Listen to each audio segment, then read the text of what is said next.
어제 이 시간에 우리는 지난날 있었던 십자군 전쟁을 살펴보면서 성도인 우리가 싸워야 할 대상은 혈과 육이 아닌 원수의 괴계라는 사실, 원수로부터 우리가 지켜내야 할 것은 땅이나 재물, 어떤 세상의 권세가 아닌 우리의 마음과 생각이라는 사실, 그리고 이 영적 전쟁에서 우리가 승리하기 위해서 반드시 갖춰야 할 무장은 총이나 칼이 아니라 하나님의 전신갑주라는 사실을 살펴보았습니다. 오직 너는 스스로 삼가며 내 마음을 힘써 지키라는 신명기 4장 9절의 말씀과 모든 지킬 만한 것 중에 더욱 내 마음을 지키라 생명의 근원이 이에서 남이니라는 잠언 4장 23절의 말씀처럼 바로 그것이 우리를 향하신 하나님의 뜻이요, 우리가 얼마나 우리의 마음을 견고히 지키며 사는지에 따라서 이 땅에 순례의 길을 걷고 있는 우리의 영적 생명력이 좌우된다고 말입니다. 성경이 이처럼 마음을 지키는 문제를 끊임없이 반복적으로 강조하고 있는 분명한 이유가 있는 것이죠. 그런데 성경이 마음만큼이나 지켜야 한다고 강조하는 또 하나가 있는데, 그것은 다름 아닌 우리의 입술이 만들어내는 말입니다. 물론 세상의 도덕과 윤리도 이 점을 강조합니다. 만약 그들이 오늘 읽은 이 잠언의 말씀을 본다면 자기들도 100번 동의한다고, 우리도 그렇게 생각한다고 말할 것입니다. 도덕적인 교육을 통해서 혹은 삶의 경험을 통해서 그들도 사람의 입술에서 나오는 말이 가지고 있는 힘이나 좋지 않은 폐해 등이 무엇인지를 잘 알고 있는 것입니다. 그러나 그들이 이 말이라는 문제에 있어서 전혀 다루고 있지 않고 전혀 알지 못하는 문제가 있습니다. 왜 사람의 입술에서 그러한 말들이 나오는지, 왜 사람은 말을 극도로 조심해야 하는지 라는 근원적인 문제에 대해서는 그들이 침묵하고 있고, 입술로 내뱉는 말이 가져오는 결과가 그저 누군가의 기분을 상하게 하는 정도로만 끝나지 않는다는 심각한 사실을 그들은 모르고 있는 것이죠. 그래서 말에 관한 세상의 가르침은 그렇게 하면 좋겠지만 아니면 어쩔 수 없다라는 그저 권장의 정도로 끝날 수밖에 없는 것입니다. 그러나 성경은 전혀 그렇게 말씀하고 있지 않습니다. 왜냐하면 로마서 1장 29절 이하가 사형, 곧 영원한 멸망을 선고받을 자들을 열거하면서 거기에 수군수군하는 자, 비방하는 자를 분명하게 포함시켜 놓고 있기 때문입니다. 우리 주님께서는 이 점을 더욱더 노골적으로 말씀하셨는데, 마태복음 5장 21절에서 주님은 옛 사람에게 말한 바 살인하지 말라, 누구든지 살인하면 심판을 받게 되리라 하였다는 것을 너희가 들었으나 나는 너희에게 이르노니 형제에게 노하는 자마다 심판을 받게 되고 형제를 대하여 나가라 하는 자는 공회에 잡혀가게 되고 미련한 놈이라고 하는 자는 지옥불에 들어가게 되리라 하고 말씀하셨습니다. 칼로 사람을 죽이는 그런 살인죄뿐만 아니라 형제를 무시하고 또 비하하는 말 한마디 내뱉는 일 역시도 영원한 지옥불에 떨어질 만한 무서운 죄라고 말씀하신 것이죠. 그런데 우리 주님은 그 아래 마태복음 5장 27절 이하에서 또 간음하지 말라 하였다는 것을 너희가 들었으나 나는 너희에게 이르노니 음욕을 품고 여자를 보는 자마다 마음에 이미 간음하였느니라고 하시면서 만일 내 오른눈이 너로 실족하게 하거든 빼어버리라. 내 백체 중 하나가 없어지고 온몸이 지옥에 던져지지 않는 것이 유익하다고 말씀하셨습니다. 이게 무슨 말씀입니까? 어려서부터 하나님의 율법을 온전히 빠짐없이 지켜왔다 해도 어느 날 지나가는 여인을 바라보면서 악한 마음을 품으면 그 즉시로 그 사람은 하나님의 율법을 전혀 지키지 않은 사람, 그래서 지옥에 떨어질 수밖에 없는 죄인이 된다는 것입니다. 그러니 마음에 스치듯 이렇듯 자기도 모르게 품을 수 있는 그러한 악한 생각에도 지옥에 간다면 우리의 폐와 횡격막과 기관지와 성대와 혀와 입술을 다 동원해서 뱉어내는 우리의 악한 말이란 하나님의 어미하신 그 율법 앞에서 얼마나 더 지옥불로 들어갈 만한 죄이겠습니까? 그래서 야고보서 3장 6절 이하가 이와 같이 혀도 작은 지체로되 큰 것을 자랑하도다. 보라, 얼마나 작은 불이 얼마나 많은 나무를 태우는가. 혀는 곧 불이요 불의의 세계라. 혀는 우리 지체 중에서 온몸을 더럽히고 삶의 수레바퀴를 불사르니 그 사르는 것이 지옥불에서 나느니라 하고 무섭게 말씀하고 있는 것이죠. 미련한 자는 교만하여 입으로 매를 자청한다라는 오늘 잠언의 말씀은 세상 사람들이 말하는 것처럼 가능한 한 그렇게 하면 좋고 아니면 어쩔 수 없다는 그러한 한가로운 말씀이 아닌 것입니다. 자, 그렇다면 인간이라는 존재는 왜 입술로 끊임없이 자기 자신을 영원히 타오를 지옥불로 던져버릴 그러한 입술의 열매들을 맺으며 사는 것일까요? 성경은 이에 대해 분명히 말씀하고 있습니다.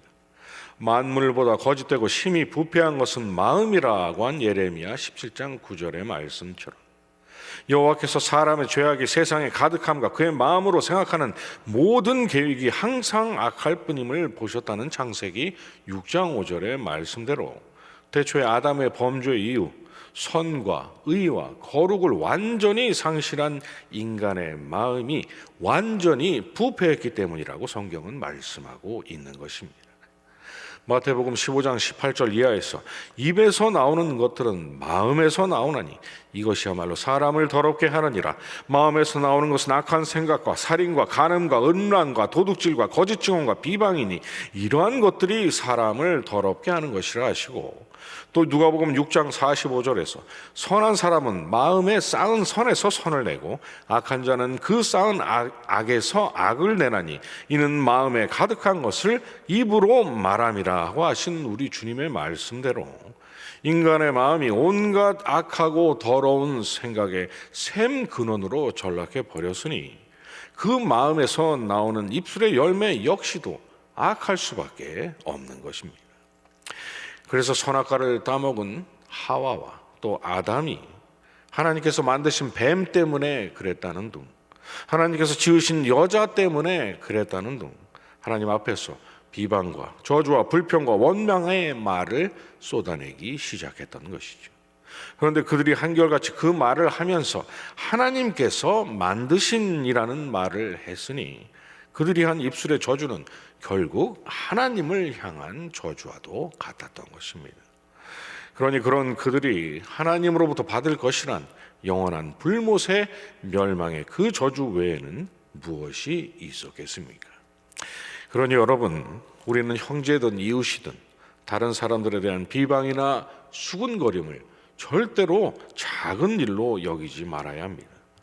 야고보서 3장 8절 이하가 혀는 능히 길들일 사람이 없나니 쉬지 아니하는 악이요 죽이는 독이 가득한 것이라고 하면서 이것으로 하나님의 형상대로 지음받은 사람을 저주한다라고 말씀하고 있는 것처럼 우리의 비방은 아담과 하와처럼 우리가 비방하고 있는 그 사람을 지으신 하나님을 저주하는 것과 다를 바가 없기 때문인 것이죠. 그리고 만약 그가 하나님께서 구원하신 하나님의 자녀라면 그를 향한 우리의 비방은 하나님은 왜 저런 자를 백성으로 삼으셨냐고 따지는 일이요, 십자가에서 피 흘리신 우리 주님께 아니 뭐하러 저 사람 때문에 그러셨냐고 주님을 비아냥거리면서 우리의 그러한 입술의 죄 때문에 우리 주님께서 십자가에 달리셔야만 하셨거늘 우리가 그런 주님을 다시 십자가에 못 박는 일과 다를 바가 없는 것입니다. 더군다나 이사야 43장 21절은 이 백성은 내가 나를 위하여 지었나니 나를 찬송하게 하려 함이라고 말씀하고 있고, 고린도후서 5장 17절에서는 그런즉 누구든지 그리스도 안에 있으면 새로운 피조물이라 이전 것은 지나갔으니 보라 새 것이 되었도다라고 말씀하고 있지 않습니까? 하나님께서 그리스도 안에서 우리를 백성이요 자녀로 삼으신 것은 우리로부터 찬송과 영광을 받으시기 위함이요, 십자가 위에서 죽임당하신 주님의 고난은 하나님을 영화롭게 할 존재들로 우리를 지으신 제2의 창조였다고 성경은 우리에게 분명하게 말씀하고 있는 것이죠. 야고보서 3장 8절 이하에서 혀는 능히 길들일 사람이 없나니 쉬지 아니하는 악이요 죽이는 독이 가득한 것이라. 이것으로 우리가 주 아버지를 찬송하고 또 이것으로 하나님의 형상대로 지음받은 사람을 저주하니 한 입에서 찬송과 저주가 나오는도다. 내 형제들아, 이것이 마땅하지 아니하리라는 말씀처럼 하나님을 영화롭게 할 새로운 피조물이 된 우리의 입술에서 마치 한 구멍으로 단물과 쓴물을 내는 것처럼 하나님을 향한 찬송과 형제들을 향한 비방과 저주가 겸하여 나온다는 것은 가당치 않은 일인 것입니다. 그런데 왜 우리의 삶 가운데 이러한 가당치 않은 일들이 이따금씩 나타나곤 하는 것입니까? 하나님께서 우리를 의롭다 하셨다는 것은 본질상 진노의 자녀인 우리의 비참한 신분이 예수 그리스도 안에서 하나님과 영원토록 동거할 복된 자녀의 신분으로 바뀌었음을 의미하는 것이지, 태초에 범죄하기 전 아담처럼 우리의 본질이 선하고 의롭고 거룩하게 바뀌었다라는 것을 의미하는 것이 아니기 때문이죠. 우리의 육신 가운데 존재하고 있는 다른 사람과 우리 자신을 더럽게 하는 악의 동력이 쉴 새 없이 우리 속에서 힘을 발휘하고 있기 때문입니다. 그래서 우리가 매번 그러지 말아야지, 그러면 안 되지 하면서도 우리도 모르는 사이에 그러고 있는 우리를 발견하곤 하는 것입니다. 따라서 여러분, 모든 일이 그렇지만 특별히 우리의 입술의 문제를 위해서도 우리는 끊임없이 기도해야 합니다. 왜냐하면 하나님 앞에서 우리가 범하는 입술의 범죄란 너무나도 무서운 죄이기 때문입니다. 그런데 만일 말에 실수가 없는 자라면 곧 온전한 사람이라고 말씀하고 있는 야고보서 3장 2절처럼, 또 입술을 제어하는 일은 우리의 노력과 힘만으로 절대로 감당할 수 없는 일이요, 우리는 능력 주시는 자 안에서만 비로소 모든 것을 할 수 있는 연약한 존재이니 우리가 말을 제어하는 문제에 있어서 우리는 반드시 하나님 앞에 간구해야 한다는 것입니다.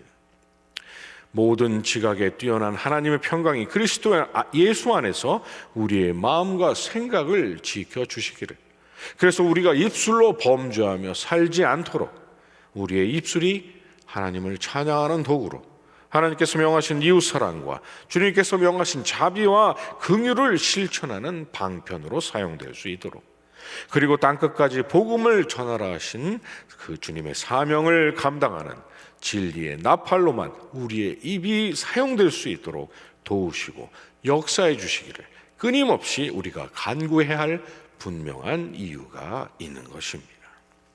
하나님께서 허락하신 오늘 하루도 이러한 간구에 응답 받으시는 하루, 그래서 저와 여러분의 입술을 통해서 하나님께서 기뻐하시는 복된 열매가 풍성히 맺어지는 하루가 되시기를 주님의 이름으로 축원합니다.